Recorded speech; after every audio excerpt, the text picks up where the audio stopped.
मुंबई महानगरपालिकेत एमआयएम आणि मनसेला रोखण्यासाठी भाजपने एक नवा प्लॅन तयार केला।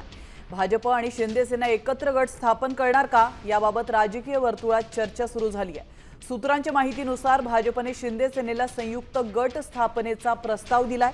दोन्ही पक्षांनी मिळून एक गट केल्यास महायुतीला एक अतिरिक्त नगरसेवक मिळू शकतो आणि त्याचप्रमाणे स्थायी समितीसह विविध समित्यांमध्ये देखील युतीची ताकद वाढणार आहे असा दावा आहे। मात्र वेगळे गट राहिल्यास मनसेला समित्यांमध्ये संधी मिळू शकते अशी ही शक्यता व्यक्त केली जाते। दरम्यान भाजपच्या प्रस्तावावर शिंदे सेनेचा निर्णय अद्याप झालेला नाहीये अशी माहिती देखील सूत्रांनी दिली आहे। आपण पाहतोय पालिकेमध्ये एकत्र गट स्थापन करण्यासाठी भाजपचा शिंदेंना प्रस्ताव आहे। भाजपची नवी खेळी काय आपण पाहतोय। एकत्र गट स्थापन झाल्यास भाजप आणि शिंदे सेनेला एक नगरसेवक अधिक मिळणार। संयुक्त गट झाल्यास समित्यांमध्ये युतीची ताकद वाढणार आहे।